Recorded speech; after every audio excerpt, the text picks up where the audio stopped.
Stop shrinking, Piers Morgan furiously called Meghan name out as Scobie gave contradictory explanations. Piers Morgan shreds the Endgame TranslateGate stunt, questions the leaking of Meghan's correspondence with her father and King Charles. In a new talk, Piers Morgan analyses Meghan's discussion about the alleged royal family comments about Archie's complexion during the Sussexes' Oprah interview, debates the use of unconscious bias versus identifying something as discrimination, calls Scobie a barefaced liar, breaks down the discrepancies with Endgame author's explanation for TranslateGate, and calls Harry a dimwit. He also questions Meghan and Harry's ongoing silence about the discrimination allegations, the leaking of a private correspondence with both her father and King Charles, and if Meghan and Harry are Scobie's sources. Omid Scobie claimed that Meghan wrote letters to Charles naming the two royals involved in troubling conversations about Archie's complexion. TV presenter Piers Morgan first revealed the names of the pair in his evening show on Wednesday night. Last night he hosted another show where he defended his decision before describing Mr. Scobie as a proven liar, who's dragging the royal family through the mud all over again and reigniting these discrimination charges because he wants to sell books and make money.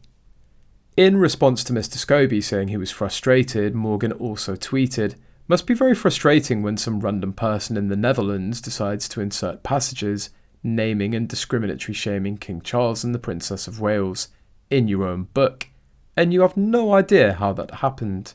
The Dutch edition of the book is said to include the two royals' names, but there's no detail of what was supposedly said during the alleged conversations.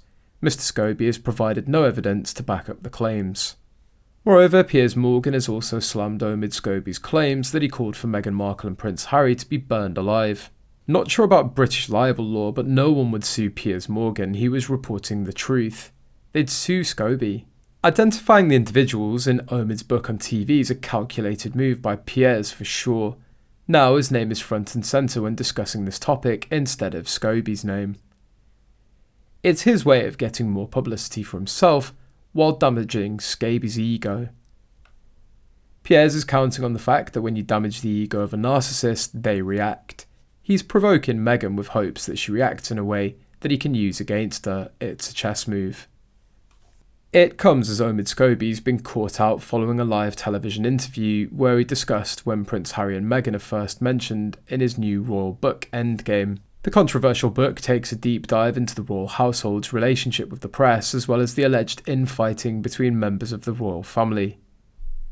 Newspaper reviews of Omid Scobie's Endgame have pointed out the pro-Harry and Meghan narrative, while heavily criticising the working members of the royal family. In an interview on ITV's This Morning, having become increasingly frustrated by presenter Craig Dawes' brutal grilling, Omid snapped, "Harry and Meghan don't appear in this book until page 146. But the English version of Endgame first mentions Prince Harry on page 3 of the prologue and first mentions Meghan on page 9. The Duke and Duchess of Sussex are then mentioned frequently in the book, mostly in a very positive light. Questions are now being raised about the accuracy and reliability of Omid Scobie's version of events. Scobie, a couple of days ago, boasted that he knew the names of the discriminatory royals, but that he wasn't going to give it away. After it was leaked from Holland, Scobie's even accused the entire press of knowing the names. In other words, first it was only him who knew the truth, and then all the journalists in the UK knew the truth. Something doesn't add up, or it's one thing or the other, but not both. Piers absolutely did the right thing by releasing the topic and stopping the nonsense, because what was happening was absurd. And whether it was attention, ego, or whatever, Scobie deserved this hit and so did the Harkles.